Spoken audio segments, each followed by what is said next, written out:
छोटे शेयरों की छलांग, इसमें हम बात करेंगे उन सभी शेयरों की जहां पर कि आप अपनी पोजीशन या तो बनाना चाहते हैं या बना चुके हैं, थोड़ा फंसे हुए हैं या प्रॉफिट में हैं तो काटने का निर्णय नहीं ले पा रहे हैं। हमारे साथ आपकी हेल्प करने के लिए अंशुल जैन साहब जुड़े हुए हैं। अंशुल जी, एक हमारे दर्शक हैं राम सिंह जी, ये पूछ रहे हैं Padam ji paper by price regular viewer हैं, आप टारगेट और स्टॉप लॉस बता दीजिए। इन्होंने बाइंग प्राइस बताया नहीं है, पर पदम जी पेपर आई नो कि आप बहुत क्लोजली ट्रैक करते हैं सर। सर पदम जी पेपर जहां से हमने बाई दिया था 130 से ऑलरेडी 19 दिन में 86-87% का रिटर्न दे चुका है। मल्टीपल शोज पे मैं बोल चुका हूँ कि एक बार इससे प्रॉफिट बुक करके निकलिए, ये नीचे में आपको 167 तक पुल बैक देगा, फिर नया बेस बना के चलेगा। ट्रेडिंग पिक्स को ट्रेडिंग पिक्स की तरह स्टॉप लॉस और टारगेट पे काटना सीखिए, नहीं तो आपका पोर्टफोलियो आप फोर्सफुल लॉन्ग टर्म इन्वेस्टर बनते जाएंगे। क्योंकि मोमेंटम आता है मिड कैप में, प्रॉफिट बुक हुआ या फिर स्टॉप लॉस कट गया, दोनों केस में आपको बाहर निकलना चाहिए। इसने तो 86% रिटर्न दिया था आपको केवल 19 दिन में। एग्जिट कर लीजिए, नीचे 167 के अराउंड वापस से बेस बनाना स्टार्ट करेगा। जी, अपराजित राज जी का सवाल है, सर एसबीआई में एंट्री कर सकते हैं क्या इन लेवल्स पर?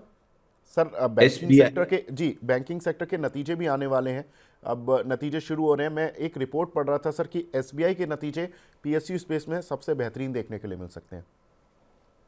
सर रिजल्ट बेहतरीन हो सकते हैं, बट चार्ट पैटर्न फिलहाल बेहतरीन नहीं दिख रहा है। 6 दिन का एक छोटा सा फ्लैग पैटर्न का ब्रेकडाउन है, जिसका इमीडिएट टारगेट 761 आता है, और ओवरऑल ये स्टॉक 730 रुपए की तरफ आते हुए दिख रहा है। लास्ट टाइम भी इसने ब्रेकडाउन दिया था लेकिन फेल किया, ऊपर आया लेकिन वहां पे ब्रेकआउट भी फेल कर दिया है। तो अब 731 हाई लाइकली टारगेट बन गया है। मेरे को ये स्टॉक नीचे लग रहा है। मेरे को प्राइवेट सेक्टर बैंक ज्यादा अच्छे लग रहे हैं। पब्लिक सेक्टर में केवल एसबीआई ठीक लग रहा था, लेकिन अब वो भी ब्रेकडाउन देने लगा है। अच्छा, चलिए, यही बेबाक राय सर चाहिए होती है कि भले ही फंडामेंटल डेटा अलग कुछ बोल रहा हो, लेकिन आपका टेक्निकल डेटा अगर जो बोल रहा है वो आप वही बताएंगे। ये बड़ी अच्छी बात है। राजेश बाघड़ा जी बोल रहे हैं हिंडाल्को में 1 साल का टारगेट क्या रखें सर? और देखिए, हिंडाल्को 1 साल की जगह आप थोड़ा टाइम फ्रेम बढ़ा लीजिए 1.5 साल का, क्योंकि 1.5 साल में ये स्टॉक आपको आराम से कहीं भी 850 से 900 रुपए का लेवल दे देगा। फिलहाल जो चाइना वाला स्टिमुलस का न्यूज आ नहीं रहा है, और कोई पॉजिटिव ऐसा डेवलपमेंट हो नहीं रहा है, इसलिए स्टॉक्स में थोड़ी सी पिटाई है। बट मेटल इंडेक्स अपने मेजर सपोर्ट पे, हिंडाल्को अपने मेजर सपोर्ट पे, टाटा स्टील ऑलमोस्ट अपने मेजर सपोर्ट पे है। तो यहाँ से डाउनसाइड बहुत लिमिटेड है मेटल काउंटर्स में। 1.5 से 2 साल, जो 1 से 2 साल की रेंज में रख लेता है, आइडियल स्वीट स्पॉट 1.5 साल आता है। सारे लार्ज कैप स्टॉक्स में समवेयर अराउंड 50-55% के रिटर्न्स आराम से मिलेंगे। तो यहाँ से करीब करीब 900 रुपए तक हिंडाल्को एक बार टारगेट आप पकड़ के चल सकते हैं, बट पेशेंसली वेट करना पड़ेगा। जी, अगला सवाल है जितेंद्र गुप्ता जी का। सर अदानी पोर्ट बाय किया हुआ इन्होंने 1240 पर, बोल रहे हैं कि अब क्या करना पड़ेगा? देखिए, अदानी पोर्ट में बहुत ज्यादा दिक्कत नहीं है। ऊपर में 1303 क्रॉस होना चाहिए था, जो हुआ नहीं है। लेकिन उसके बाद वीकली चार्ट पे कंप्लीटली इनसाइड बारी बन रही है। 3 6 7वां हफ्ता है। मैं बहुत ज्यादा बेरिश नहीं हूँ। नीचे में सपोर्ट जोन 1160 1150 की रेंज में है, वहां से ठीक ठाक बाउंस आना चाहिए। लेकिन चार्ट में बड़ी स्ट्रेंथ और नए ऑल टाइम हाई के लिए स्टॉक तब चलेगा जब 1303 निकलेगा। मे बी 4 6 हफ्ते लगा दे, बट इवेंचुअली 1303 निकाल के ये ऑल टाइम हाई की तरफ बढ़ेगा स्टॉक। जी, उत्सव रुघानी जी पूछ रहे हैं यूनाइटेड स्पिरिट सर डे लो की तरफ बढ़ रहा है, क्या करें? देखिए, यूनाइटेड स्पिरिट का चार्ट बहुत बेहतरीन है, और सारे इन सेक्टर्स में सबसे तेज यही स्टॉक चलते हुए दिख रहा है। इसने 65 डेज का कप कैंडल पैटर्न ब्रेकआउट दिया, इसको रीटेस्ट करने 1630 तक आ सकता है। तो जब तक ये 1600 के ऊपर क्लोजिंग दे रहा है, ये 1630 तक की डिप बाई अपॉर्चुनिटी रहेगी। ऊपर में 1900 से 2000 तक के टारगेट आपको मिल सकते हैं। 1600 के नीचे अगर क्लोज किया तब ये स्टॉक खराब हो जाएगा। ठीक है। एक हमारे दर्शक हैं विशाल जी, वो पूछ रहे हैं अपोलो माइक्रो सिस्टम में सर एंट्री कर सकते हैं क्या? और उनका बाइंग प्राइस है, और मोबीक्विक उसमें बाइंग प्राइस है उनका 620 का, क्या टारगेट रखें सर? देखिए, अपोलो में वर्टिकल अपमूव आई है 7 8 दिन की, तो अब यहाँ से करेक्शन आता हुआ दिखेगा। तो अपोलो को तो फिलहाल फ्रेश लॉन्ग के लिहाज से अवॉइड करना चाहिए। थोड़ा सा इनसाइड बार या नैरो रेंज बनता है वीकली चार्ट पे अगले 2 3 हफ्ते में, तब फिर ब्रेकआउट पे स्टॉक बाई बनेगा। पिछले 8 दिन में जो रैली आई है कंप्लीटली इंस्टीट्यूशनल वॉल्यूम पे आई है, तो ये स्टॉक अपना स्ट्रक्चर चेंज करके वापस बुलिश हो चुका है। लेकिन वर्टिकल मूव है तो थोड़ी सी कंसोलिडेशन 2-3 हफ्ते की जरूरत है, उसके बाद बाई करते हैं तो स्टॉक में कहीं भी 230 240 तक की अपसाइड मिलेगी। बट अगले 2 हफ्ते कुछ हो रहा है स्टॉक में ऐसा नहीं लगता है, कंसोलिडेशन में जाएगा। मोबीक्विक आईपीओ बेस अभी फिलहाल बना नहीं रहा है। इसका एंकर वीवैप भी अब रिजेक्ट होना स्टार्ट हो गया है, जो कि 604 रुपये पे है। तो एक बार लाइकली है कि ये 500 480 की जोन टेस्ट कर सकता है, बट अगेन वही 50-50 वाला हिसाब किताब है। बट इंक्लाइंड में नीचे की तरफ जाता हूँ, 480 500 की रेंज आती हुई दिख रही है। बिल्कुल। एक हमारे पास सुपर चैट पे भी क्वेश्चन आया है। अनिल कुमार जी हैं, वो पूछ रहे हैं सर, इंडियन ऑयल के इन्होंने 50,000 शेयर लिए हुए हैं 142 रुपये के। अंशुल जी ज़रा इसको तो ठीक से ट्रैक करके बता दीजिए ये क्या करें, क्योंकि 50,000 शेयर तो बड़ी क्वांटिटी हो गई सर। मैं देख रहा था कि काफ़ी कुछ ब्रोकर्स बुलिश भी हैं इस काउंटर पर, लेकिन काउंटर उस हिसाब से चल नहीं रहा है। देखिए, इसमें दो चीज प्रॉब्लम आई थी। इन्हें लास्ट क्वार्टर में अपनी बैलेंस शीट एकदम क्लीन की है, जिसकी वजह से 10 पैसे का लॉस पोस्ट किया है ईपीएस पे। अर्निंग पर शेयर 10 पैसे लॉस में थी, बट सेल्स राइज थी और ऐसी कोई दिक्कत नहीं हो रही है। जो नया एयरपोर्ट चालू हो रहा है वहाँ भी फिलिंग के लिए इनको कॉन्ट्रैक्ट मिला है, तो अगेन वहाँ पे भी सेल्स इनकी बढ़ती हुई दिखेंगी। उस हिसाब से चार्ट भी थोड़ा बहुत ठीक लग रहा है। बट जीएसटी वाला जो था कि क्रूड ऑयल को जीएसटी में ले आएंगे, अगर वो आ जाता तो इन सबके लिए बहुत पॉजिटिव हो जाता। बट नॉनदलेस क्रूड में लास्ट वीक अच्छी रैली थी, जिसकी वजह से दबाव था। अब क्रूड की रैली फिजल आउट होती हुई दिख रही है, और अगर वापस से क्रूड $73.6 चल रहा है, यहाँ से 67 तक की डाउन मूव देता है, तो इन सारे स्टॉक्स में, तीनों स्टॉक्स में तेजी डेवलप होगी। आप इसको 1-1.5 साल के लिए अगर होल्ड करते हैं तो 225 रुपए तक के टारगेट आपको आराम से मिलेंगे, जो एक्सटेंशन के टारगेट है। आई वुड सजेस्ट कि आप होल्ड करके रखिए, 1-1.5 साल का इसको समय दीजिए, बढ़िया रिटर्न बनेगा। ठीक है। एक हमारे साथ दर्शक भी फोन लाइन पर मौजूद हैं, कमल वर्मा जी हैं। कमल जी हाय, गुड मॉर्निंग सर, पूछिए अपना सवाल please. Good morning sir. Sir मेरे पास रतन इंडिया एंटरटेनमेंट लिमिटेड के 300 स्टॉक है, 74 पे बाय है इसकी, और एवरेज 100 दिन हो गए मेरे पास इसे रखे हुए, तो प्रॉफिट नहीं निकला। आप गाइड करें प्लीज सर, स्ट्रेटेजी कोई। सर अभी तो प्रॉफिट बड़े बड़े शेयरों में नहीं मिला, रिलायंस जैसे शेयरों में लोग फंसे हुए हैं। जी तो थोड़ा जी तो जी जी। अक्टूबर नवंबर दिसंबर का पीरियड सर थोड़ा लीन पीरियड रहा, लेकिन हाँ आपका शेयर चूंकि आपकी खरीद से करीब 12 रुपये नीचे आ चुका है और करीब 20% जी नीचे है। अंशुल जी क्या करें, आरटीएन इंडिया ये एक समय तो 80 की रेंज में भी पहुंच गया था आई बिलीव। देखिए, इसमें कंटिन्यूअसली 4 डाउन वीक्स हो चुके हैं और current week 5th down week है। एक बार 59 तक ये स्टॉक जा सकता है। वहां से आपको डेड कैट बाउंस में 72 से 74 का रेट मिलेगा, वहां पे एग्जिट करने की कोशिश कीजिए, क्योंकि नेक्स्ट लेग में जब ये 59 तोड़ेगा, इसमें थोड़ा सा डीपर करेक्शन टूवर्ड्स 44-49 रेंज आ सकता है। तो फिलहाल 59 के पास चाहें तो एक बार एवरेज भी कर सकते हैं, तो आपका ठीक ठाक प्राइस आ जाएगा। 72-74 पे आप निकल जाइएगा। ठीक है। काफ़ी कुछ दर्शक हमारे साथ सवाल पूछ रहे हैं। एक हमारे दर्शक हैं दीपक जुगाड़ जी, ये पूछ रहे हैं सर लॉन्ग टर्म के लिए जेनेसिस इंटरनेशनल 921 रुपये के भाव के इन्होंने लिए हुए हैं, लॉन्ग टर्म व्यू क्या बनेगा इस पर? और देखिए, इसके रिजल्ट बहुत बेहतरीन आए थे। सितंबर क्वार्टर में लगभग triple digit TPS growth post की थी। उसके बाद स्टॉक में रिएक्शन और रैली अच्छी थी, 666 से बढ़ के 1000 तक गया था। अब कंसोलिडेशन मोड में वीकली पे मूविंग एवरेज कैचअप करने के लिए एक बार पुल बैक में 874 दे सकता है, बट ये डिप्स पे बाइंग अपॉर्चुनिटी रहेगी। फ्रेश या तो 874 के आसपास बाई करने की कोशिश कीजिए, या फिर 1000 के ऊपर ब्रेकआउट बने तब बाई कीजिए। दोनों केस में हाई लाइकली है कि 1250 1300 तक के टारगेट आपको मिल सकते हैं। रिजल्ट, सेल्स और चार्ट पैटर्न तीनों बहुत बेहतरीन है इस काउंटर में। जी। एक हमारे दर्शक हैं वो सर टाटा मोटर्स पर पूछ रहे हैं, वैसे मैं आपका व्यू जानता हूँ, आप काफ़ी बार इस पर आंसर कर चुके हैं, लेकिन वो पूछ रहे हैं कि बाय कर सकते हैं क्या इन लेवल्स पर? देखिए, अगर आपको एक डेड कैट बाउंस प्ले करना है तो 771 के ऊपर ये स्टॉक अच्छे वॉल्यूम से सस्टेन करने आया है, तो 850 तक एक डेड कैट बाउंस आ सकती है। 60-65% चांस है कि आ जाएगी। बट इवेंचुअली ये पहले 659 टेस्ट करेगा, उसके बाद बेस बनाना स्टार्ट करेगा। तो केवल डेड कैट बाउंस प्ले करना है तो 850 तक प्ले कर सकते हैं, बट उसमें भी फिर 760 रुपए का मैंडेटरी स्टॉप लॉस ले लीजिएगा। ठीक है।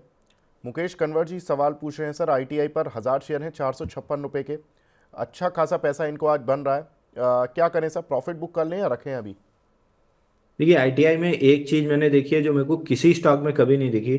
50,000 करोड़ का मार्केट कैप है और केवल 900 करोड़ का फ्री फ्लोट है। मतलब 1% के 2% के आसपास का फ्री फ्लोट है। तो इतने छोटे फ्लोट के काउंटर को 30 40 50% चलना एक ही स्ट्रेच में कोई बड़ी बात नहीं होती। और आप पूरा जब ये रैली 200 रुपये जहाँ से स्टार्ट हुई है नवंबर स्टार्ट से पूरा इंस्टीट्यूशनल वॉल्यूम पे चल रहा है। तो ये स्टॉक में टारगेट प्रिडिक्ट करने की जगह ट्रेलिंग स्टॉप लॉस लेना ज़्यादा बेहतर है, क्योंकि टारगेट प्रिडिक्ट करके आप 500 550 कहीं भी निकल गए और ये स्टॉक हो सकता है चलता हुआ चला जाए। तो फिलहाल के लिए आप एक स्टॉप लॉस लीजिए 480 रुपये का क्लोजिंग बेसिस पे। वो टूटता है तो स्टॉक से एग्जिट कीजिए, क्योंकि फिर ये करेक्शन में चला जाएगा। जब तक 480 500 की रेंज प्रोटेक्टेड है, हाई लाइकली है कि ये काउंटर कहीं भी 700 से 900 के बीच में आपको दिखा सकता है। बट स्टॉप लॉस जरूर ले लीजिएगा, क्योंकि लो फ्लोट के काउंटर जब पलटते हैं तो तेजी से पलटते भी हैं। तो 480 का मैंडेटरी स्टॉप लॉस, 700 से 900 का टारगेट रेंज पकड़िए। बिल्कुल। इसमें जैसा आप बता रहे हैं कि नवंबर फर्स्ट वीक से ये काउंटर चलना शुरू हुआ था, उस समय इसको करीब 4,4500 करोड़ रुपए के ऑर्डर मिले थे, जो कि इसकी जो एनुअल रेवेन्यू है उससे करीब 3 से 4 गुना वैल्यू है। 1264 करोड़ रुपए का इनका रेवेन्यू रहा था लास्ट ईयर मार्च जो इनका क्लोज हुआ पूरा ईयर एंड, और 570 करोड़ रुपए के करीब का लॉस भी था इस कंपनी को। तो ये माना जा रहा है कि कंपनी शायद टर्न अराउंड हो जाएगी इतने बड़े ऑर्डर मिलने के बाद, लेट्स सी। लेकिन ऑर्डर मिलने के बाद शेयर टर्न अराउंड जरूर हो गया।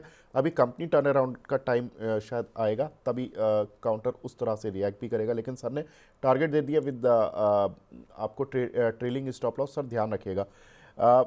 अगला सवाल है अरुण ओहलान जी का। ये बोल रहे हैं कि देवयानी इंटरनेशनल सर 169 पर लिए हुए हैं, बताएं 4 से 5 महीने का क्या व्यू है आपका? सर इसमें मैं 3 स्टॉक कवर कर लेता हूँ, देवयानी, सैफायर और जुबलिएंट फूड, क्योंकि बिल्कुल। तीनों लगभग सिमिलर चार्ट पैटर्न बना के चल रहे हैं। देवयानी में आईपीओ बेस ब्रेकआउट आने की तैयारी में है। ये काउंटर जैसे ही 220 के ऊपर निकलेगा, इसमें बढ़िया आईपीओ बेस ब्रेकआउट बनेगा। उसके बाद ये स्टॉक 400 रुपये की तरफ चल देगा। तो प्रियम्पटिव बाई करना सजेस्टेड नहीं है। 200 210 के ऊपर ये कंसोलिडेट कर ले, 4 6 हफ्ते स्ट्रेंथ प्रूफ कर ले, तब अगर आप बाई करते हैं तो आपका पैसा डबल होने की गुंजाइश बढ़ जाएगी। दूसरा स्टॉक है जुबलिएंट फूड, सेम सेक्टर का। इसमें भी एक बड़ा बेस ब्रेकआउट आया है। ऑलमोस्ट अगर बेस ब्रेकआउट पकड़ूं तो 152 हफ्ते का बेस ब्रेकआउट है, जिसका टारगेट ऑल टाइम हाई है। फिलहाल 9 दिन कंटिन्यूअस रैली कर चुका है, डेली मूविंग एवरेजेस से एक्सटेंडेड है। तो थोड़ा रुक के करेक्शन पे बाई करना चाहिए, बट ये स्टॉक ऑल टाइम हाई जाते हुए दिख रहा है। अब तीसरा स्टॉक इसी सेगमेंट से आता है, सैफायर फूड।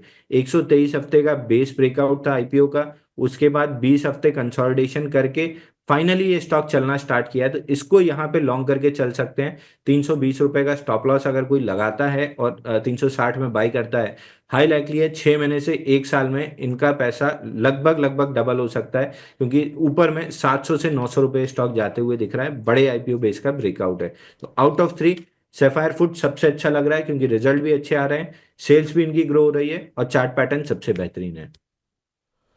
बिल्कुल।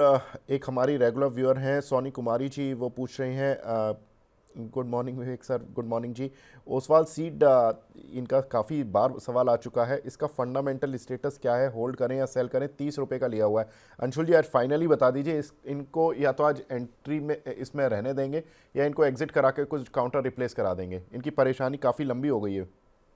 देखिए मेरे को याद है कि ये तब से पूछती आ रही है, मेरे ख्याल से ये लास्ट जून जुलाई से पूछती आ रही है। तब भी हमने डिस्कस किया था कि ईयरली वीवैप तक पुल बैक 35 36 की जोन सेल रहेगी, वहां से नया लो बनेगा। अब नया लो तो बन गया है, लेकिन पिछले 6 हफ्ते में अगर आप देखेंगे तो बहुत शैलो लोएस्ट वॉल्यूम पे पुल बैक है। कुछ हद तक रिजल्ट भी अभी तक नेगेटिव, 2 क्वार्टर में लॉस पोस्ट किया था, सितंबर क्वार्टर में नो प्रॉफिट नो लॉस पे आया है काउंटर। तो अब डेड कैट बाउंस की गुंजाइश इसमें बढ़ने लगी है। तो 26 26.5 तक डेड कैट बाउंस आ सकता है। उस जोन में एक बार दोबारा सवाल पूछ लीजिएगा, क्योंकि अगर प्रॉफिट पोस्ट करने लगे दिसंबर क्वार्टर या उसके बाद, तो फिर स्टॉक में मोमेंटम आएगा। बट फिलहाल के लिए एक बार 26 आने की गुंजाइश है, वहां पे दोबारा सवाल पूछिएगा। चलिए, तो सोनी जी आपको सवाल तो पूछते रहना पड़ेगा। अभी भी सर ने बता दिया कि अभी थोड़ा सा बाउंस बैक करने के चांसेस हैं। चलिए, अच्छी खबर है, लॉस आपको काफ़ी हो रहा है, तो हम आपकी कंसर्न समझ सकते हैं। मयंक जोशी जी पूछ रहे हैं सर, प्राज इंडस्ट्री 510 रुपये के लिए हुए हैं और राजेश एक्सपोर्ट 310 के लिए हुए हैं, कब एग्जिट कर पाएंगे इन दोनों काउंटर से? देखिए प्राइज इंडस्ट्री आपको तुरंत एग्जिट कर लेना चाहिए, इसमें ब्रेकआउट फेल हो रहा है। 827 का ब्रेकआउट आया था, 3 दिन ब्रेकआउट दिया, 2 दिन इनसाइड बार बनाया, आज फेल कर रहा है। मोस्ट लाइकली ये शायद रिक्लेम ना करे अपने 820 827 की जोन को, उसके नीचे क्लोज हो। अगर ऐसा होता है तो फिर ये लॉन्ग लिक्विडेशन में जाएगा, जिसका पहला टारगेट 779 नीचे का बनेगा, और जो एक्चुअल टारगेट बनेगा वो 665 का बनेगा। तो मेरे ख्याल से आप अभी बहुत अर्ली स्टेज में ब्रेकआउट फेलियर पे आप दिख रहे हैं, यहाँ पे निकल जाना ज़्यादा बेटर है।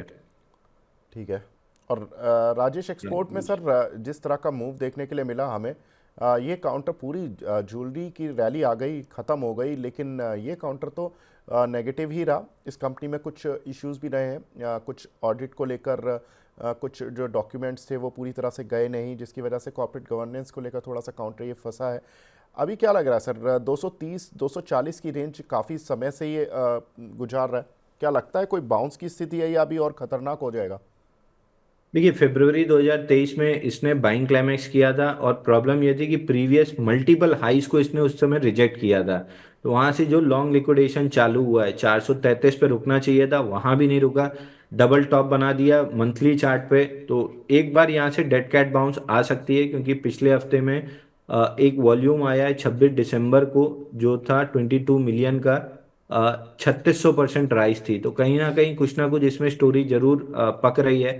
तो कुछ समय बाद न्यूज़ में आ जाएगी। तो एक बार के लिए 260 तक बाउंस बैक कर सकता है स्टॉक, 260 के अराउंड वापस डिसाइड करेंगे, क्योंकि वही स्ट्रक्चर हाई है। अगर उसके ऊपर टिका तो एक बार अपसाइड बनेगी, बट लग नहीं रहा टिकेगी। डेड कैट बाउंस पे निकल जाना चाहिए, 260 के अराउंड एक बार दोबारा सवाल पूछ लें तो ज़्यादा बेटर होगा। मोस्ट लाइकली वहाँ पे एग्जिट की सलाह रहेगी। जी। तो राजेश, एक्सपोर्ट में एक बाउंस बैक आ सकता है, उसके बाद 260 पर रिव्यू करेंगे। लेकिन हमारे साथ एक दर्शक काफ़ी देर से फ़ोन लाइन पर जुड़े हुए हैं, दीपक नागर जी, राजस्थान से। नागर साहब, गुड मॉर्निंग सर। माफ़ी चाहता हूँ, आपको थोड़ा लाइन पर रहना पड़ा, वेट करना कोई पड़ा। सर अपना पूछिए सवाल। Good morning sir. Good morning sir. Sir मैं अंशु सर का सबसे पहले तो थैंक यू बोलना चाहूंगा। आज उनकी वजह से आईटीआई शेयर में 2,20,000 का प्रॉफिट बुक किया सर मैंने। अरे बहुत बढ़िया अंशुल जी, मुझे 2,20,000। सर थैंक यू मेरे सर, नाम से उसको 100 रुपये मुझे संकट मोचन में चढ़ा दीजिएगा। नहीं सर, वो तो मैं हमेशा करता रहता हूँ। अब मुझे एंजल वन का पूछा सर, 2941 की परचेज है 100 शेयर, उसका ठीक क्या है करना है? एंजल वन, अंशुल जी, इसके रिजल्ट्स आ रहे हैं आई थिंक 12-13 तारीख में। मैं रिजल्ट की डेट कंफर्म कर देता हूं, लेकिन सबसे पहले आते हैं ब्रोकिंग इंडस्ट्री में अगर किसी के रिजल्ट्स आते हैं, कैसे देख रहे हैं सर? देखिए ईयरली वीवैप पे सस्टेन कर रहा है, 4 हफ्ते हो गए हैं उसको तोड़ने की, मल्टीपल अटेम्प्ट्स हुई हैं, लेकिन हर बार फेलियर ही रहा है। तो हाई लाइकली है कि वीक लॉन्ग्स एलिमिनेट होते जा रहे हैं। ये स्टॉक जैसे ही 3050 के ऊपर निकलेगा, करीब करीब जो हाई था 3500 का, उसको टेस्ट करने आएगा। तो आई वुड सजेस्ट कि अब यहाँ पे होल्ड करना ज़्यादा बेटर है। फ्रेश बाइंग 3040 के ऊपर बनेगी, जिसके पास है वो होल्ड कर सकता है, जिसके बाद नहीं है 3040 निकलने के बाद लॉन्ग कीजिएगा। 3500 से 3600 की रेंज आपको मिल सकती है। बिल्कुल, 13 तारीख को रिजल्ट आ रहे हैं इसके, और आज ही इसके कुछ बिजनेस अपडेट आए हैं मॉर्निंग में। मैं एक बार वो बिजनेस अपडेट ले लेता हूँ, तो थोड़ा सा क्लैरिटी मिल जाएगी कि किस तरह के इसके बिजनेस अपडेट है, क्योंकि उससे रिजल्ट्स को लेकर कुछ हद तक क्लैरिटी मिल जाती है। अंशुल जी, इनके दिसंबर के, लेकिन इन्होंने दिसंबर मंथ की डेटा दिया है, उसमें तो ग्रोथ है मंथ ऑन मंथ और वाई ओ वाई दोनों में ही। और एवरेज डेली ऑर्डर्स थोड़े से कम हुए हैं, लेकिन एसआईपी रजिस्ट्रेशन ठीक हुआ है। नहीं, इनके थोड़ा सा जो एवरेज डेली टर्नओवर है उसमें थोड़ा इम्पैक्ट आया एफ एंड ओ के 30-32% का। वो तो हमने डेटा कुछ दिन पहले बताया भी था कि एफ एंड ओ में मार्जिन्स वगैरह बढ़ने की वजह से इस बार जो ब्रोकिंग कंपनियां हैं उनके जो ओवरऑल वॉल्यूम है वो थोड़ा सा घटे हैं। और ये ओवरऑल डेटा आया था सभी कंपनियों का, और जो Q3 में इनका डेटा रहा है ओवरऑल, उसमें जो एफ एंड ओ साइड पर रहा है वो करीब 12% गिरा है क्यू ऑन क्यू, और वाई ओ वाई करीब 11% बढ़ा है। और इनका जो कैश में है, कैश में भी इनका थोड़ा टर्नओवर थोड़ा गिरता हुआ दिखाई दिया, 27% क्यू ऑन क्यू, और वाई ओ वाई बढ़ता हुआ दिखाई दिया 33%। अंशुल जी, ये बड़ी गंभीर सिचुएशन होती है जब क्यू ऑन, आपको एक पता हो कि क्यू ऑन क्यू डिक्लाइन है, वाई ओ वाई अच्छा है, तो डिसीजन और ग्रोथ भी दोनों साइड पर डबल डिजिट, कि Q on Q double digit गिर रहा है और Y O Y double digit बढ़ रहा है। तो ऐसे में निवेशक या ट्रेडर कंफ्यूज हो जाता है कि पोजीशन कहाँ रखनी चाहिए। सर कहाँ रखें? देखिए सर, लॉन्ग साइड में रखनी चाहिए। उसकी ओके। एक वजह ये है कि अगर आप एनएससी बीएससी का ही डेटा दे दें, एक्सचेंज का ही डेटा देख लें, तो 38% डेरिवेटिव वॉल्यूम ड्रॉप हुआ है जब से डेली एक्सपायरी बंद की है सेबी ने। तो अगर एक्सचेंज का 38% वॉल्यूम घटा है तो लगभग सब ब्रोकर्स का, किसी का 40 घटा होगा, किसी का 30 घटा होगा, बट ऑन एन एवरेज 35% के आसपास सबके वॉल्यूम ड्रॉप होना था।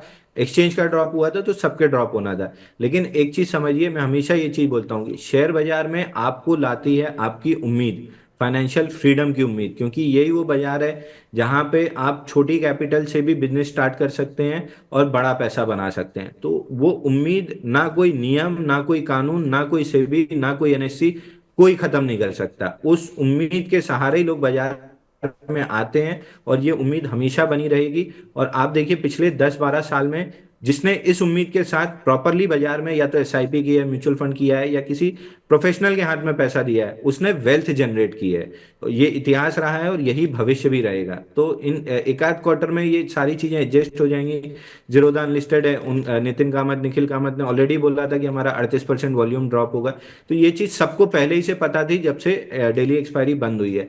एक आध क्वार्टर में वो चीज नलीफाई हो जाएगी, मार्केट बिजनेस एज यूजुअल ले आएगा, टर्नओवर वापस वैसे ही आ जाएंगे और आपको इनमें ग्रोथ दिखती हुई दिखेगी। इनको आप पहले ये होता था कि आप लिवरेज पे प्ले कराते थे तो बैड डेब्ट्स की भी गुंजाइश रहती थी। अब तो सेबी ने अपफ्रंट मार्जिन कंपलसरी कर दिए, तो हर कोई अपफ्रंट मार्जिन लेता है, तो वो भी एक बिजनेस रिस्क थी, वो भी एलिमिनेट हो गई। तो अब इनके पास हर महीने अब लगाने के लिए एक सर्वर लगा दिया, उस पर 10,000 क्लाइंट ट्रेड करें, ऑर्डर डालें, चाहे 1 लाख डालें, सर्वर तो वही चलेगा। कभी अपग्रेड करना पड़ा 5-7 साल में तो एक बार का खर्चा है। तो रिकरिंग प्रॉफिट आती रहेगी। खर्चे जो हैं वो एक लिमिटेड ओवरहेड, जो खर्चे हैं वो लिमिटेड है। 10,000 क्लाइंट पे भी वही है, 10 लाख क्लाइंट पे भी वही है, थोड़ा सा बढ़ जाएगा, 19-20 का अंतर आएगा, बट खर्चे ऐसे नहीं बढ़ेंगे कि आपके बहुत क्लाइंट बढ़ गए तो खर्चे बढ़ जाएंगे। तो इनकी रिकरिंग प्रॉफिट आती रहेगी। नए प्रोडक्ट ये डेवलप कर रहे हैं। तो ओवरऑल ये स्टॉक पिछली रैली में बहुत लंबा चल चुका था, तो अब ये डाइजेस्ट कर रहा है। इवेंचुअली फंडामेंटल्स कैचअप करेंगे और ये नेक्स्ट ट्रेजेक्टरी में जाएगा बुल रन की। तो स्टॉक में अगर 3 साल का अगर आप व्यू पकड़ रहे हैं तो 5,000 के ऊपर के भी टारगेट आपको मिल सकते हैं। तो ये इन्वेस्टमेंट कैटेगरी का स्टॉक फिलहाल हो गया है। मोमेंटम तब बनना स्टार्ट होगा जब ये 3,050 के ऊपर चलेगा, तो तब ट्रेडर्स का इंटरेस्ट आएगा। ठीक है, एक हमारे साथ दर्शक भी जुड़े हुए हैं, सोहन जी लाइन पर, फोन लाइन पर। सोहन जी गुड मॉर्निंग सर, पूछिए अपना सवाल। सर गुड मॉर्निंग, बहुत बहुत धन्यवाद आपका, आपने मौका दिया। सर मैं ममता मशीनरी के शेयर ले रखे हैं और 110 शेयर है सर 587 के भाव पे, तो मुझे क्या करना चाहिए? जी ये तो अभी हाल की लिस्टिंग है, 110 शेयर हैं 587 पर, बिल्कुल। अंशुल जी कैसे करना है इस काउंटर में 587 की बाइंग? सर ये आईपीओ का हमने लिस्टिंग के दिन शो भी किया था, तब भी मैं कह रहा था कि आप या तो अगर होल्ड कर रहे हैं तो फिर मैंडेटरी वीवैप का स्टॉप लॉस ले लीजिए 619 रुपए का, क्योंकि वो टूटा तो फिर ये लगभग नीचे में 20-30% डाउनफॉल आ सकती है, या कहीं तक भी जा सकता है, आईपीओ प्राइस तक भी जा सकता है, क्योंकि गिरावट की कोई सीमा नहीं होती है। और नेक्स्ट डे इसने वीवैप के नीचे और हार्ड क्लोजिंग दी थी, पूरा 180 डिग्री रिवर्सल करके। वहां से दो डाउन सर्किट भी थे, एक बार पुल बैक आया, फिर नीचे आ रहा है। तो अब ये स्टॉक में वोलेटिलिटी बहुत हाई है। प्रॉपर जज करना मुश्किल है, लेकिन जितना डेटा अवेलेबल है उसमें ये दिखा रहा है कि शायद ये 450 के लेवल भी आपको अगले 8-10-15 सेशन में दिखा दे। तो आई वुड सजेस्ट कि जितना जल्दी इससे निकल जाए उतना बेहतरीन रहेगा। और मैं बार बार आपके शो पे ये बार बार मैं कह रहा हूँ कि आईपीओ ट्रेड करने का पहले तरीका सीख लीजिए। अगर पॉजिटिव लिस्टिंग है 3 से 5 दिन में जूस निकलता है, निकाल के आईपीओ बेस बनने का वेट कीजिए। नेगेटिव लिस्टिंग है तो तुरंत निकल जाइए। एक हमारे दर्शक हैं अनिल कुमार जी, अंशुल जी इन्होंने अभी थोड़ी देर पहले आईओसी पर सवाल पूछा था, इन्होंने फिर सुपर चैट पर ये आए हैं और इन्होंने ये पूछा कि सर मेरा जो क्वांटिटी है उनकी आईओसी वही 50,000 है 142 रुपये की, लेकिन इनका जो होल्डिंग पीरियड है सर 1 साल का है। कुछ खतरा तो नहीं है सर? क्योंकि 50,000 आई अंडरस्टैंड कि एक अच्छा खासा M2M आज इनको देखने के लिए मिल रहा है। सर कोई भी ऐसा खतरा या कुछ जो आपको दिख रहा हो ऑन चार्ट, थोड़ा मीडियम टू लॉन्ग टर्म? देखिए अगर रोज रोज आप प्राइस देखेंगे तो क्योंकि आपकी क्वांटिटी बड़ी है इसलिए आपको M2M फ्लक्चुएशन भी बड़ा दिखेगा। तो ये घबराहट जनरली, अगर आप एक साल के इन्वेस्टर हैं तो रोज रोज प्राइस मत देखिए। दूसरा, काउंटर बहुत बेहतरीन है, क्रूड में डाउनफॉल दिख रही है, बैलेंस शीट क्लीन कर ली है। तो जितनी भी खराब न्यूज जो चीज आ सकती थी अब सारी आ चुकी है। अब पॉजिटिव न्यूज इसमें आ सकती है, वो क्या आ सकती है? क्रूड जैसे गिरना स्टार्ट करेगा इनकी प्रॉफिटेबिलिटी सुधरेगी। एक सिल्वर लाइनिंग आई है, ग्रॉस रिफाइनिंग मार्जिन सिंगापुर की सुधरी है तो इंडिया में उसके बाद सुधरती है। पहले वहां सुधरता है, फिर वो लैग इफेक्ट 3 महीने का आता है, यहाँ आता है। वहां 1 महीने पहले से पॉजिटिव फिगर्स आने लगे हैं ग्रॉस रिफाइनरी मार्जिन के, यहाँ पे भी वो चीजें आने लगेंगी। तो अब नेगेटिव न्यूज पूरी निकल चुकी है काउंटर से। जो पॉजिटिव आनी थी जीएसटी वाली वो आई नहीं, तो उसकी वजह से जो मोमेंटम बिल्ड होना था वो हुआ नहीं। अब इसमें हो सकता है 2-3 महीना समय और लगा है, बट स्ट्रक्चर जो चार्ट का है वो बहुत पॉजिटिव है। 1 से 1.5 साल के अंदर हाई लाइकली है 180 से 225 का बैंड मिलेगा। तो रोज रोज M2M देख के किसी ना किसी दिन आप घबरा के निकल जाएंगे। इसको डीमैट में डालिए और रोज रोज देखना बंद कीजिए। आपने बहुत बेहतरीन काउंटर लिया है, आपको केवल पेशेंसली इसको समय देना है। इसमें स्टैंडर्ड डिस्क्लेमर दे दूं, जितने भी क्लाइंट्स हैं हमारे जो 1 से 3 साल के प्रोस्पेक्टिव से पैसा लगाते हैं, सबके पास कुछ ना कुछ क्वांटिटी में आईओसी जरूर रखा हुआ है। जेएसडब्ल्यू इंफ्रा हो गया, आईओसी हो गया, जियो फाइनेंस हो गया, कैन बैंक हो गया, ये हम सबको बाई करा रहे हैं। जब भी मार्केट में तेजी लौटेगी ये स्टॉक्स बड़े लीडर बन के उभरेंगे। तो रोज रोज देखना बंद कीजिए, नहीं तो आप निकल जाएंगे कहीं ना कहीं। ठीक है। हालांकि इस पर रिपोर्ट्स भी काफ़ी पॉजिटिव आई थी। मैंने पीछे पढ़ा था कि जो सिंगापुर जीआरएम्स हैं वो $3 से बढ़कर $5 हो गए हैं इस क्वार्टर में अभी तक सो फार। तो मोतीलाल ओसवाल एक्सपेक्ट कर रहे हैं कि करीब 60 से 80% के बीच में जितनी भी ये तेल कंपनियां हैं, भले ही इंडियन ऑयल हो, बीपीसीएल हो, एचपीसीएल हो, इनके एबिटा प्रॉफिट यानी कि ऑपरेशनल प्रॉफिट बढ़ते हुए इस क्वार्टर में दिखाई दे सकते हैं। तो सर थोड़ा सा आपको रिजल्ट्स का वेट करना पड़ेगा। रिजल्ट्स डेट भी जो है वो आई थिंक 26 जनवरी के आसपास की है आईओसीएल की। तो इसी मंथ में आपको आईओसी के रिजल्ट्स आते हुए भी दिखाई दे देंगे। तो आप थोड़ा सा पेशेंस रखें। नहीं, इसकी जो रिज़ल्ट डेट है माय मिस्टेक 28 जनवरी है। तो सर लेकिन इस मंथ में आपको ज़रूर रिजल्ट्स मिल जाएंगे, तो रिजल्ट्स का वेट कर सकते हैं आप। आगे बढ़ते हैं और कुछ सवाल लेते हुए चलते हैं। एक हमारी दर्शक हैं विनीता जैन जी, वो पूछ रही हैं सर एजिस लॉजिस्टिक्स इन्होंने 859 रुपये की बाइंग है, क्या करना है? देखिए, एजिस लॉजिस्टिक हमने लास्ट कई बार डिस्कस किया था कि यहाँ पे स्ट्रक्चर बना हुआ है 117 दिन का। फाइनली आज उसमें ब्रेकआउट आया है। प्री ब्रेकआउट 2 कैंडल ऐसी थी जहाँ 350% वॉल्यूम राइज था, और 20 दिसंबर को जब प्राइमरी मूव आना स्टार्ट हुई थी जहाँ से बड़ा ब्रेकआउट आना था, वहाँ पे 2734% वॉल्यूम राइज था। और आज ब्रेकआउट पे 10 मिलियन का वॉल्यूम है, 1400% वॉल्यूम राइज है अगेंस्ट 50 डे मूविंग एवरेज। इतने बड़े वॉल्यूम्स हमेशा इंस्टीट्यूशन क्रिएट करता है, रिटेल के बस की नहीं है। तो मैं ये मान के चल रहा हूँ कि ये ब्रेकआउट जो आ रहा है ये इंस्टीट्यूशंस द्वारा आ रहा है। 900 910 के ऊपर अगर ये स्टॉक सस्टेन कर लेता है तो 118 दिन का बेस ब्रेकआउट होगा। टारगेट बनेगा 1200 रुपए का, तो थोड़ी सी रिस्क लीजिए। यहाँ पे अपडेटेड 830 रुपए का क्लोजिंग बेसिस स्टॉप लॉस लगाइए और होल्ड कीजिए। 1200 रुपए मिल सकता है। जिनको फ्रेश बाई करना है 910 रुपए के ऊपर क्लोजिंग का वेट कर लीजिए, कंफर्म हो जाएगा ब्रेकआउट, उसके बाद ये 1200 रुपए चला जाएगा। तब भी आपका स्टॉप लॉस 830 रुपए का क्लोजिंग बेसिस में ही बनेगा। जी, एक हमारे साथ दर्शक और फ़ोन लाइन पर जुड़े हुए हैं, Sanjeev Kumar ji. Sanjeev ji good morning sir. माफ़ी चाहता हूँ आपको थोड़ा फ़ोन लाइन पर वेट करना पड़ा। सर पूछिए अपना सवाल प्लीज़। सर नमस्कार सर। नमस्ते सर। सर मेरा कोचिंग शिपयार्ड पे था, मेरे पास 91 शेयर हैं 1894 के एवरेज प्राइस पे। तो सर मेरा वैसे लॉन्ग टर्म का व्यू है, अभी मुझे क्या करना चाहिए? इसमें निकलना चाहिए या रहना चाहिए इसके अंदर? बिल्कुल, करीब 360-70 रुपये का लॉस हो रहा है पर शेयर। 1527 चल रहा है, 1894 के लिए हुए। अंशुल जी करीब 91 शेयर हैं, लॉस तो काफ़ी हो जाएगा सर, क्या करना है? सर इसमें दिसंबर फर्स्ट वीक में हमारी बात हुई थी कि ये 1628 का लेवल निकाला है। प्रोबेबली प्री बजट रैली बनी तो 50% रिट्रेस कर सकता है पूरे फॉल को 2115, लेकिन 6 दिन बाद ये उस लेवल के नीचे आ गया और कंटिन्यूअसली उसके नीचे बॉक्स बना हुआ है। तो लग रहा है कि ये ब्रेकआउट फेल हो रहा है। अगर 1-2 हफ्ते में ये 1628 के ऊपर नहीं सस्टेन किया तो हाई लाइकली है कि 1166 और 937 ये दोनों अपने टारगेट कंप्लीट कर लेगा।